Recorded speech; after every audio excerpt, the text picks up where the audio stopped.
So very good morning to all of you. Today we will be starting a new chapter, laws of motion. Okay, last time we have read about Newton's laws, Newton's first law, second law, third law. ठीक है, today we are here to solve these problems: horse cart problem, apparent weight of a man in a lift, connected motion, ठीक है, and FBD stands for free body diagram. law of conservation of linear momentum and it's examples. ठीक है, तो ये हमारे 4 concepts हैं आज के. हम ट्राई करेंगे इसको समझने का. ठीक है, और इसमें डेफिनेटली हम एग्जाम्पल्स भी देखेंगे. ओके,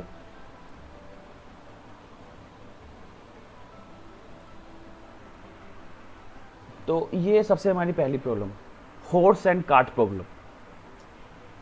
ठीक है, कैसे ये मूव करता है, कैसे, अब देखिए इसमें. पर a horse is urged to pull a cart.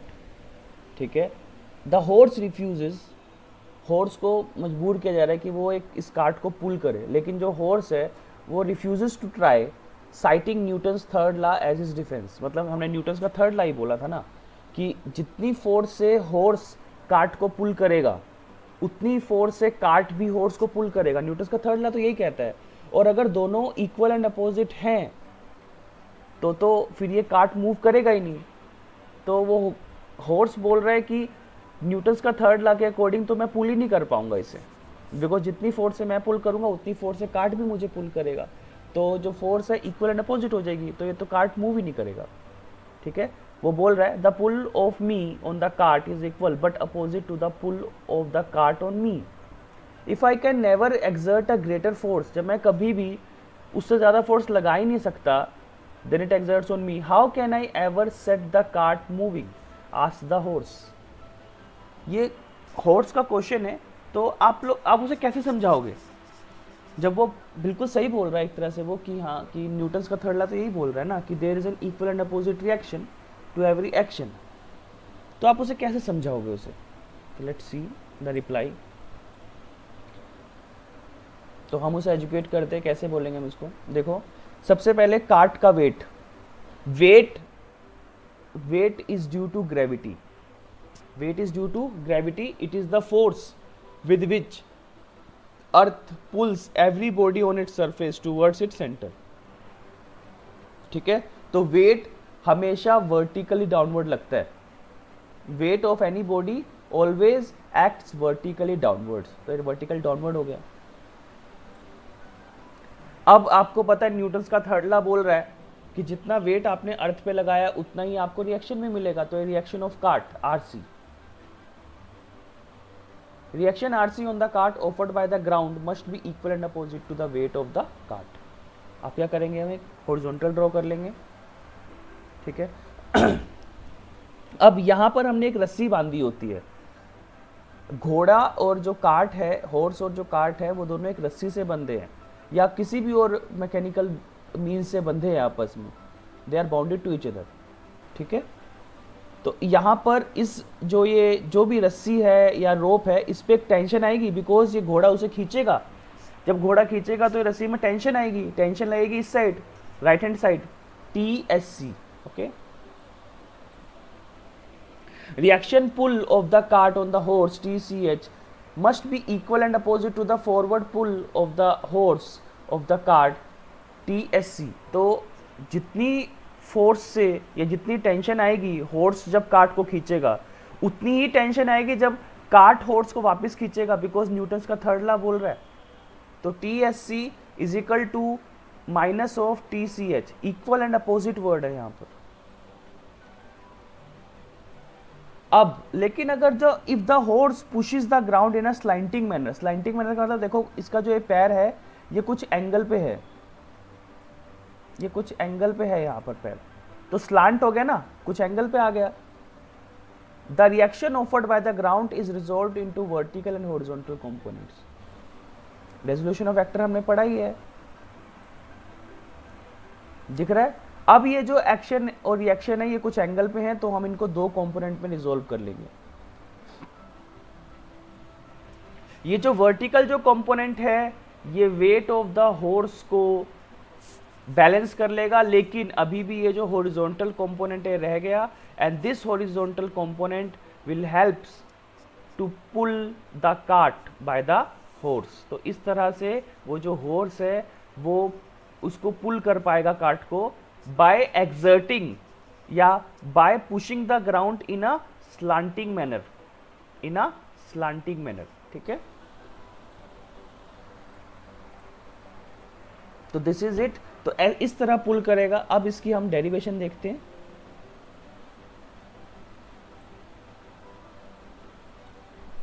अब ये हम पढ़ रहे हैं डेरिवेशन। आई होप आपको क्वेश्चन में समझ में आ गया। हॉर्स कार्ट प्रॉब्लम, ये कार्ट है, ठीक है।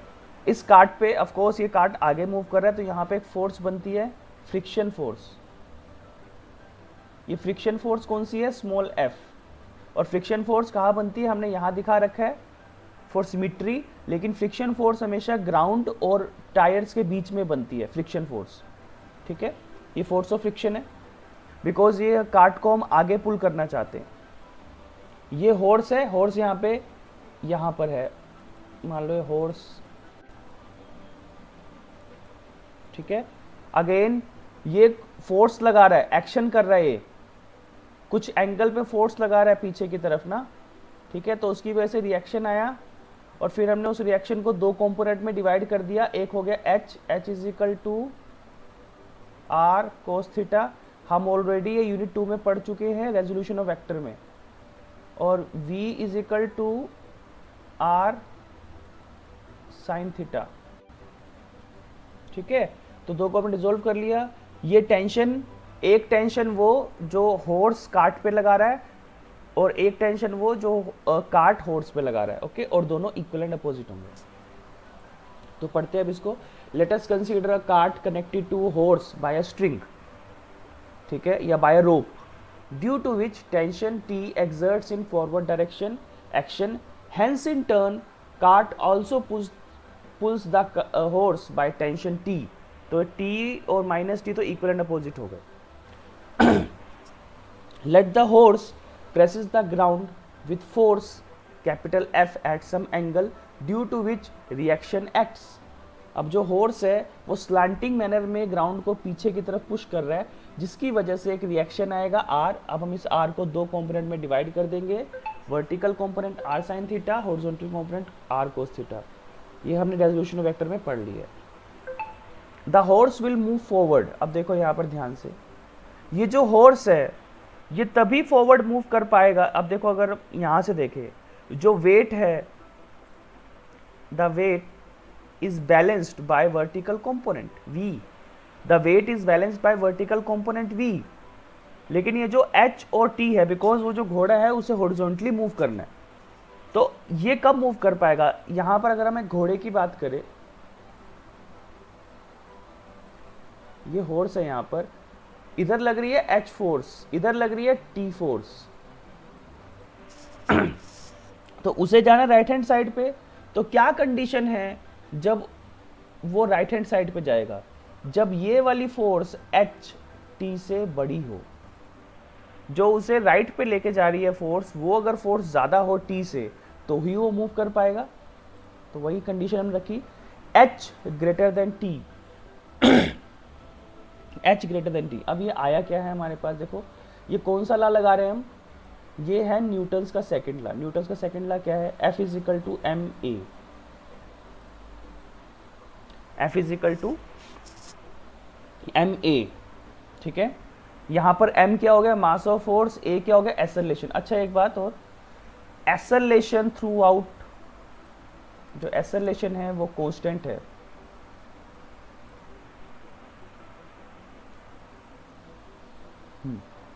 अच्छा, हमारे पास फॉर्मूला मैंने क्या बताया आपको? न्यूटन्स का second law, F is equal to M A. यहां पर जो F है, F यहां पे नेट फोर्स है। F यहां पे क्या है? Net force.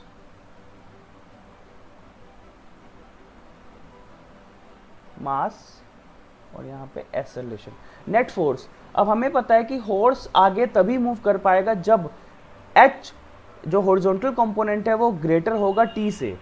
तो नेट फोर्स कैसे निकालोगे? दो फोर्सेस एक्ट कर रही है हॉर्स पे, एक तो H कर रही है और एक T कर रही है। तो इनमें से बड़ी फोर्स कौन सी है, एच है। तो आप नेट फोर्स जब निकालोगे तो बड़ी फोर्स माइनस छोटी force, H greater than T, H greater than T is equal to M A, H minus T is net force, H minus T is net force. याद रखना हम एच माइनस टी क्यों कर रहे हैं, because horse तभी move कर पाएगा फॉरवर्ड जब एच बड़ा होगा। तो हम नेट फोर्स निकालने के लिए बड़ी फोर्स माइनस छोटी फोर्स। Is that clear?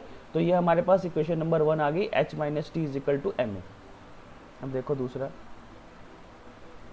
अब यहाँ पे हम कार्ट की बात करते हैं। कार्ट पे कौन कौन सी फोर्स लग रही है, एक तो लग रही है स्मॉल एफ, एक तो लग रही है स्मॉल एफ पीछे की तरफ, और फ्रंट पे कौन सी लग रही है, टी, कैपिटल टी, ये वाली। यहाँ पे अगर हम कार्ट की बात कर रहे हैं तो यहाँ पर हम ये वाला डायग्राम ले रहे हैं। इस पे फॉरवर्ड फोर्स कौन सी है, टी, और बैकवर्ड फोर्स कौन सी है, एफ। बेटा बैकवर्ड फोर्स आप यहाँ दिखा सकते हो, फोर्स ऑफ फ्रिक्शन यहाँ होता है, लेकिन सिमिट्री के लिए ताकि आपको समझ में आए हमने इसको यहाँ पर दिखाया है। ओके, तो अगेन अगर कार्ट को आगे मूव करना है तो क्या होना चाहिए, जो फॉरवर्ड फोर्स है मतलब जो कैपिटल टी है वो ग्रेटर होना चाहिए स्मॉल एफ से। तो again net force is equal to T minus F is equal to M A. M यहाँ पर कार्ट का है, हॉर्स का मास है स्मॉल एम, और कार्ट का मास है कैपिटल एम। तो दो हमारे पास इक्वेशन आ गई, एच माइनस टी और टी माइनस एफ। अब यहाँ पे करके देख लेते हैं। एक इक्वेशन आ गई आपके पास, H minus T is equal to M A, और दूसरी आ गई T minus F is equal to M A. इन दोनों को ऐड कर देंगे हम, जब हम ऐड करेंगे तो टी से टी कट जाएगा। ये क्या आया, H minus F is equal to A capital M minus plus capital small m, ये आ गया हमारे पास। ठीक है, तो ए का फॉर्मूला क्या है यहाँ से, H minus F upon capital M plus M. This is the formula for acceleration, this is the formula for acceleration. ये एक्सेलरेशन का फॉर्मूला है। ठीक है, ये एक्सेलरेशन का फॉर्मूला हो गया हमारे पास, एक आ गया। अब हमने अगला निकालना है यहाँ पर, ये देखो एक्सेलरेशन का फॉर्मूला। अब हमने एक और चीज़ निकालनी है, इसमें टेंशन भी निकालनी है। टेंशन निकालने के लिए हम क्या करेंगे, अच्छा obviously A is positive, obviously A is positive, A positive है। बिकॉज ए पॉजिटिव क्यों है यहाँ पर, बिकॉज अगर ए पॉजिटिव नहीं होगा तो घोड़े को तो आगे ही मूव करना है ना, और घोड़ा आराम से मूव कर पाता है ना कार्ट को। घोड़ा अपने वेट से ज़्यादा भारी चीज़ को मूव करा पाता है, तभी तो हम घोड़े को यूज़ करते हैं। ठीक है, तो H is greater than F, तो इसीलिए A क्या आएगा, पॉजिटिव आएगा। Okay, obviously A is positive if H minus F is positive, that is H greater than F and the system moves forward. Here F is the force of friction, here F is the force of friction. Okay,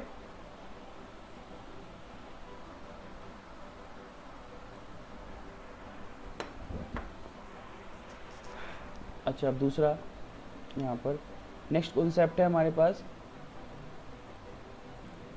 apparent weight of a man in a lift or elevator, apparent weight of a man in a lift or elevator।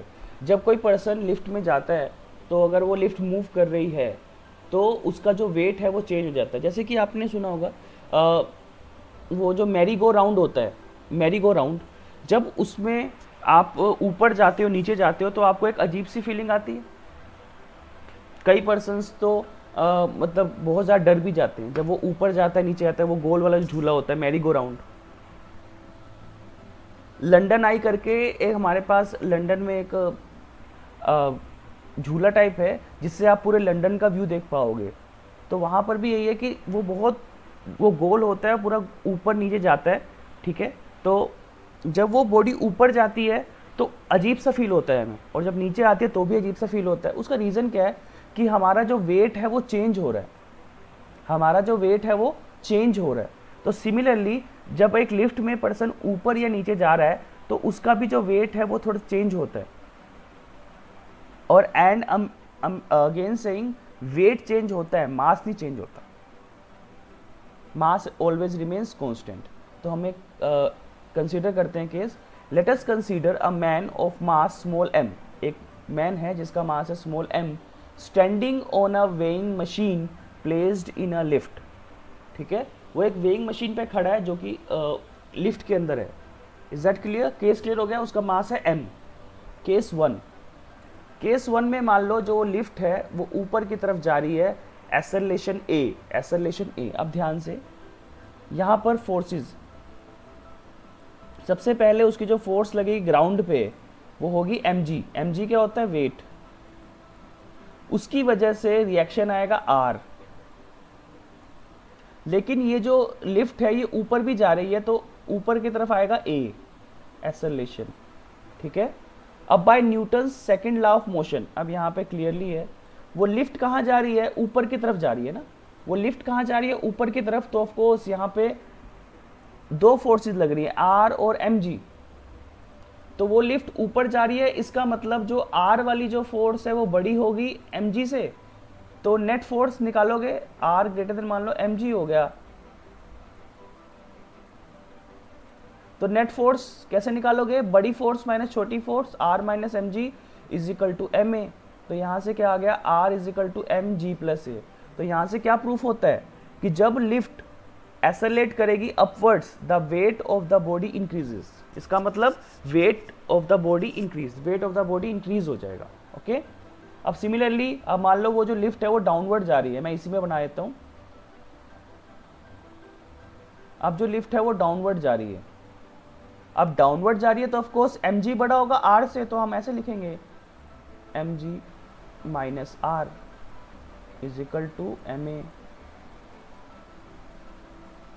तो अब r is equal to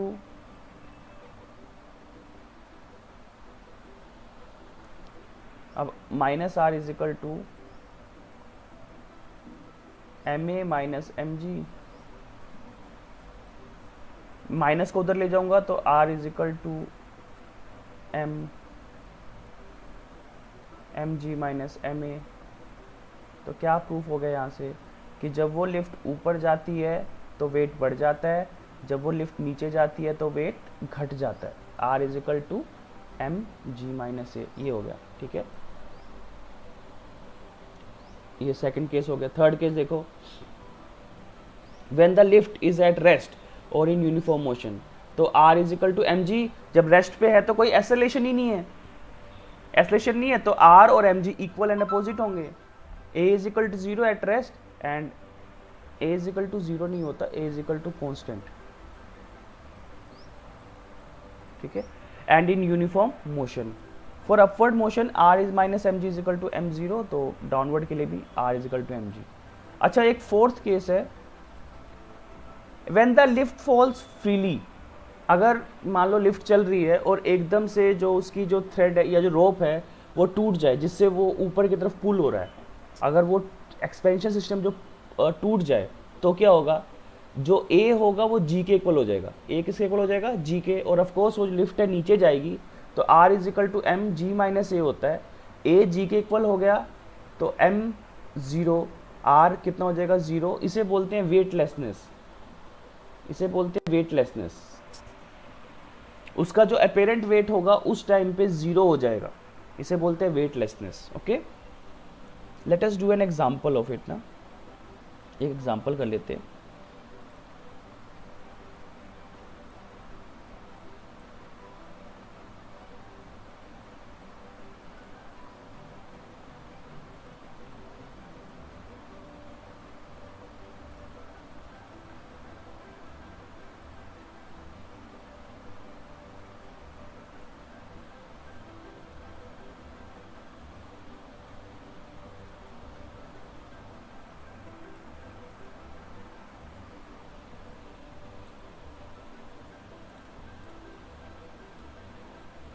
हाँ, एक ही question आ रहा है हमारे पास, the apparent weight of a person in a lift moving downwards is half his apparent weight in the same lift moving upwards।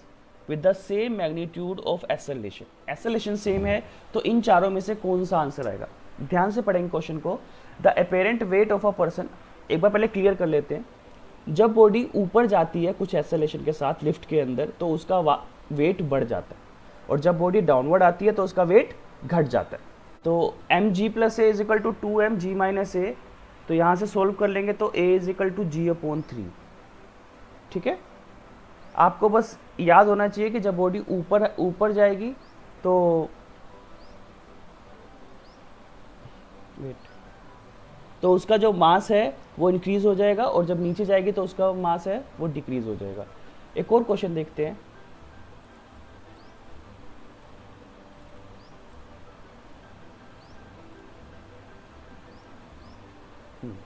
अब एक मंकी है जिसका मास है 10 kg, climbs up a light vertical string suspended from a hook with an acceleration of 2 metre पर second square, find the tension in the string.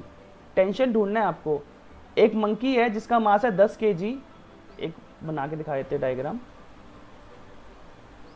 ये एक रोप है, ठीक है, लाइट वर्टिकल स्ट्रिंग है ये, और उसमें एक मंकी है जिसका मास कितना है 10 kg है,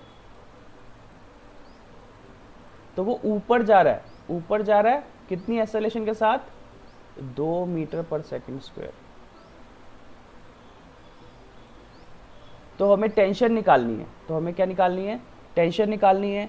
अब ऑफ कोर्स उसका जो मास है वो कहाँ एक्ट करेगा? Vertically downward. ये हो गया weight, sorry weight vertical downward act करेगा, तो उस पर जो टेंशन आएगी ऊपर की तरफ आएगी,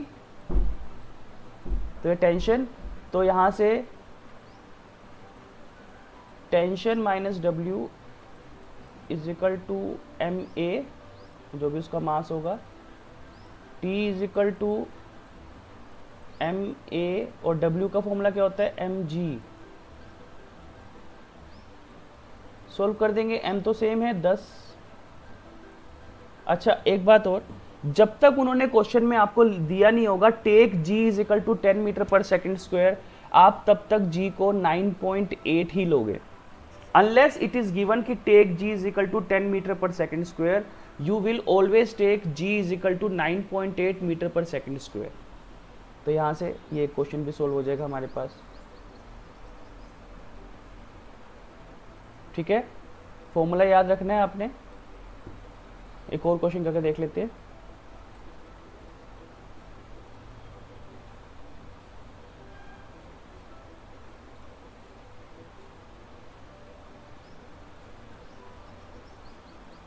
हाँ, ए मैन वे 70 kg, एक मैन है, उसका जो वेट है उसका 70 kg है। ठीक है, तो he stands on a weighing scale in a lift which is moving upward with a uniform speed of 10 metre पर सेकेंड स्क्वायर। यहाँ ध्यान रखना है, यहाँ पर वो थोड़ा कंफ्यूज कर देता है।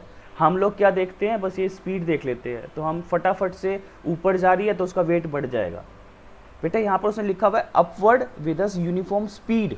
अगर स्पीड यूनिफॉर्म है तो एक्सेलरेशन कितनी हो जाएगी? 0 हो जाएगी। तो एक्सेलरेशन कितनी हो जाएगी? 0। तो इस केस में एक्सेलरेशन 0, तो जो उसका वेट है वो उतना ही रहेगा। 70 kg है ना, तो उसका वेट कैसे बनाएंगे? 70। अगर उसने यहाँ पे दिया हुआ है g is equal to 10 metre पर सेकेंड स्क्वायर, तो इसलिए आप 10 ले पा रहे। 700 न्यूटन वेट की यूनिट होती है newton. Second case, downward with a uniform acceleration of 5 metre पर सेकेंड स्क्वायर। ठीक है, डाउनवर्ड, अब नीचे जा रहा है, वो नीचे जा रहा है, तो a की वैल्यू 5, तो W इज इक्वल टू 70, और G की वैल्यू 10 माइनस 5 A 350 न्यूटन। अब उसी तरीके से वो ऊपर जा रहा है with a uniform acceleration 5 metre पर सेकेंड स्क्वायर, तो 70 10 प्लस 5 1050, बिकॉज जब ऊपर जाता है तो वेट बढ़ता है, नीचे आता है तो वेट घटता है। ठीक है, what would be the reading on the scale in each case? What would be the reading if the lift mechanism failed and it hurled down freely under gravity? मैंने आपको बताया वह लास्ट केस था जो, कि अगर लिफ्ट मैकेनिज्म फेल हो जाता है and it hurled down freely under gravity, तो जो वेटलेसनेस आ जाएगा ना, वेटलेसनेस का मतलब उसका जो वेट है वो 0 हो जाएगा। वो ज़ीरो वेट दिखाएगा, ठीक है। सो हमारी जो थर्ड प्रॉब्लम है वो है कनेक्टेड मोशन। तो कनेक्टेड मोशन में इसमें एक पुली सिस्टम है और दो मासेस लगे हुए हैं। ऑफ कोर्स यहाँ पर जो m2 है, m2 का मास ज़्यादा है, m1 का मास कम है, बिकॉज m2 नीचे की तरफ आ रहा है तो ऑफकोर्स m2 का मास ज़्यादा है और जिसका कम मास है वो ऊपर की तरफ जाएगा। अच्छा, यहाँ पे जो हम पुली कंसीडर करते हैं वो होती है मासलेस एंड फ्रिक्शनलेस, हम कंसीडर कर रहे हैं, ओके। बिकॉज अगर हम इसका मास कंसीडर करेंगे, फ्रिक्शनल फोर्स कंसीडर करेंगे, तो ये इसको सोल्व करना बहुत मुश्किल हो जाएगा। तो सबसे पहले तो इसमें एक कॉन्सेप्ट आता है FBD, फ्री बॉडी डायग्राम। अब वो क्या होता है पढ़ते हैं। अ डायग्राम, एक minute, a diagram for each body of the system showing all the forces exerting on the body by the remaining parts of the system, ठीक है। showing all the forces exerted on the body by the remaining parts of the system, okay, this is the free body diagram। तो solve करते हैं इसको again. हमने मान लिया let A be the acceleration with which heavier body having mass m2 moves downwards and lighter body having mass m1 moves upwards। हम मान रहे हैं कि यहाँ पर जो एक्सेलरेशन है वो कांस्टेंट है और यूनिफॉर्म है। जो स्मॉलर बॉडी, जो लाइटर बॉडी है वो भी ए एक्सेलरेशन से ऊपर की तरफ मूव कर रही है और जो हैवियर बॉडी है वो ए एक्सेलरेशन से डाउनवर्ड मूव कर रही है। तो m2 is greater than m1, clearly हमें डायग्राम में दिख रहा है जो m2 है वो m1 से बड़ा है। और t is the tension in the string, t क्या है, टेंशन इन द स्ट्रिंग। अब ध्यान से देखो, अब हम क्या करेंगे, दो डायग्राम बनाएंगे, FBD बनाएंगे दो, ठीक है। अब अगर यहाँ पे देखें, ये वाला एक डायग्राम हो गया, एक डायग्राम हो गया ये हैवियर बॉडी के लिए, और एक डायग्राम हो गया ये। तो हैवियर बॉडी के लिए ये डायग्राम है, इसमें m2g नीचे जा रहा है और t ऊपर जा रहा है और a नीचे जा रहा है, ठीक है। तो जो हैवियर बॉडी है यहाँ पे बना के दिखा देते हैं हम। हैवियर बॉडी के लिए हमारे पास m2g नीचे की तरफ, a भी नीचे की तरफ और जो t है वो ऊपर की तरफ। तो हमें पता है न्यूटन का सेकंड लॉ। अब ये बॉडी नीचे जा रही है तो ऑफ कोर्स जो नीचे वाली फोर्स है वो बड़ी होगी, इसका मतलब m2g बड़ा होगा t से, तो m2g minus t net force is equal to m2 into a, ठीक है। अब उसी तरह से लाइटर बॉडी के लिए क्या था, लाइटर बॉडी के लिए ये बॉडी है, इसका मास m1a, वेट इसका m1a और ऊपर टेंशन, और ये बॉडी ऊपर की तरफ जा रही है तो एक्सेलरेशन भी ऊपर की तरफ। तो इसमें t बड़ा है क्योंकि ऊपर जा रही है, तो t minus m1g is equal to m1a। अब ये दो आपके पास इक्वेशंस आ गई, इन दोनों को हम ऐड कर देंगे तो t से t कैंसिल हो जाएगा। तो हमारे पास a का फॉर्मूला आ गया g m2 minus m1 upon m2 plus m1, ठीक है। ऑब्वियसली जो a की वैल्यू है वो कम है g से, इसका रीज़न क्या है, क्योंकि देखो g into m2 minus m1, g into m2 minus m1 है, तो ऊपर माइनस हो रहा है और नीचे m2 प्लस m1 है। तो अगर, अब आप ध्यान रखो, अगर m2 की वैल्यू मान लो, अगर m2 की वैल्यू 6 है और m1 की वैल्यू 4 है, तो पुट करके देख लेते हैं। तो ये आ जाएगा a is equal to g 6 minus 4 upon 6 plus 4, तो कितना आ गया g 2g upon 10g, sorry 2g upon 10। तो ये कट जाएगा तो g अपॉन 5, तो आया ना a is equal to g upon 5, ठीक है। तो g से छोटा है ये। Therefore, the acceleration of two bodies will always be less than acceleration due to gravity. Acceleration due to gravity से हमेशा कम होगी। अगर हम इन दोनों इक्वेशंस को डिवाइड कर दें, फर्स्ट और सेकंड को, तो क्या होगा, डिवाइड करेंगे तो m2g minus T upon T minus m1g is equal to m2a upon m1a, a से a कैंसिल हो जाएगा हमारे पास, ठीक है। और फिर क्रॉस मल्टीप्लाई कर देंगे हम इसको, तो ये हमारे पास इक्वेशन आ जाएगी। तो वहाँ से हम t की वैल्यू निकल जाएगी हमारे पास t is equal to 2m1 m2g upon m1 plus m2. This is it. Okay, तो this is our derivation. Third topic हो रहा है हमारे पास. तो हम इसे कुछ न्यूमेरिकल्स देख लेते हैं. तो पहला न्यूमेरिकल देखते हैं हम.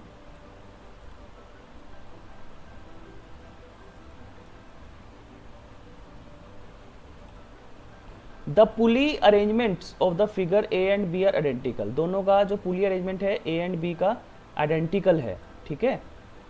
The mass of the rope is negligible. हमने मान के चल रहे हैं कि जो रोप का मास है वो निग्लिजिबल है. ठीक है.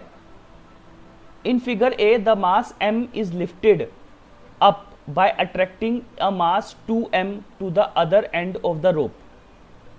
फिगर ए में क्या हो रहा है, जो ए वाला है वो ऊपर जा रहा है बिकॉज जो 2m है वो नीचे आ रहा है. तो इसका मतलब जो 2m है उसका जो मास है वो ज़्यादा होगा m से. ठीक है. In figure B m is lifted up by pulling the other end of the rope with a constant force F is equal to 2mg. F is equal to 2mg. Calculate the acceleration in two case. हमें acceleration calculate करनी है दोनों के दोनों case में. तो हमने acceleration का फॉर्मूला निकाल लिया है. acceleration का फॉर्मूला क्या था हमारे पास, g m2 minus m1 upon m2 plus m1.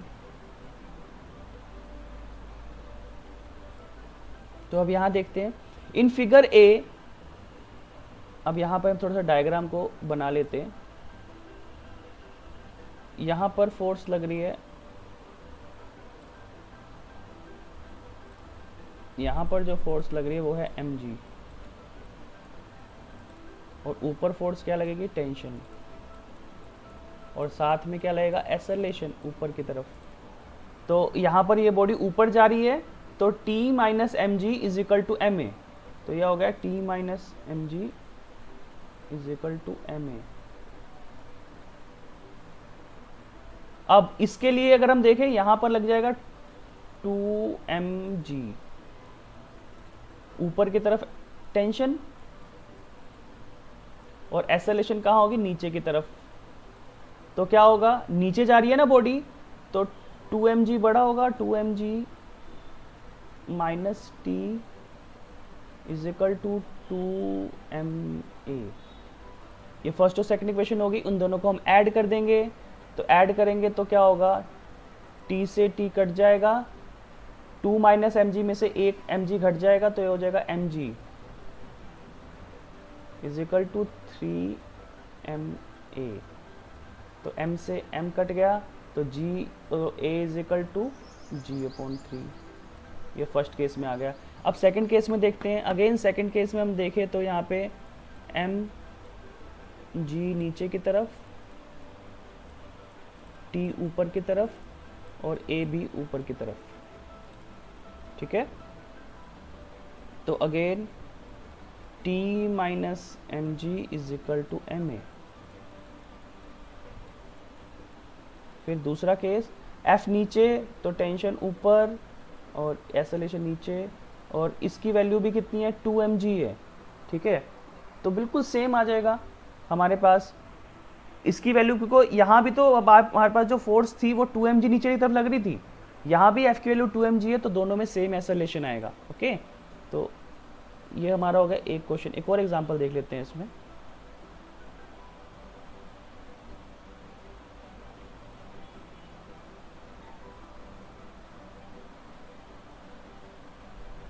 To masses, दो मास है हमारे पास,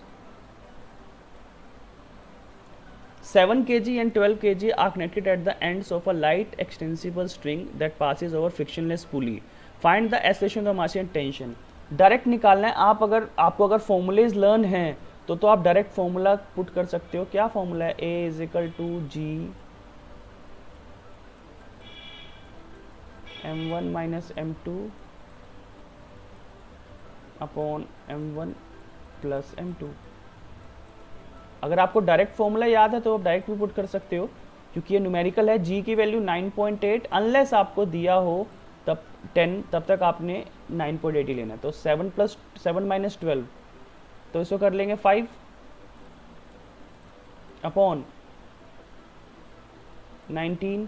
इसको सॉल्व करेंगे तो a इज इक्वल टू 9.8 एक मिनट, इसको सोल्व कर लेते हैं। 9.8 इंटू 5 49, 49 डिवाइड बाय 19, तो ये आ रहा है 2.578, 2.578। और यहाँ पे इनका जो आंसर आ रहा है, इनका आ रहा है 2.58। तो हम अगर इसको राउंड ऑफ करें तो ये भी 2.58 हो जाएगा। तो दिस इज इट। अगर आपको फॉर्मूले लर्न है तो कोई प्रॉब्लम नहीं है इसमें, ठीक है। अब टेंशन निकालनी है। टेंशन का फॉर्मूला क्या होता है हमारे पास? डायरेक्ट फॉर्मूला अगर आपको लर्न है, यहाँ से 2m1 m2g हम पुट कर लेते हैं यहीं पर। 2m1 की वैल्यू 7 मान लो, m2 की वैल्यू 12 मान लो, g की वैल्यू 9.8 अपॉन 7 प्लस 12। इसको सोल्व करते हैं। 2 इंटू 7 इंटू 12 इंटू 9.8, ये हो जाता है 1646.4 डिवाइड बाय 19। तो इसको डिवाइड कर लेते हैं 19 से, तो आ रहा है 86.65, 86.652 ये आ रहा है आपके पास, ठीक है। अब यहाँ देखते हैं इनका आंसर क्या आ रहा था। इनका आंसर आएगा 86.66, same answer 86.66 Newton. So this is it. Thank you all.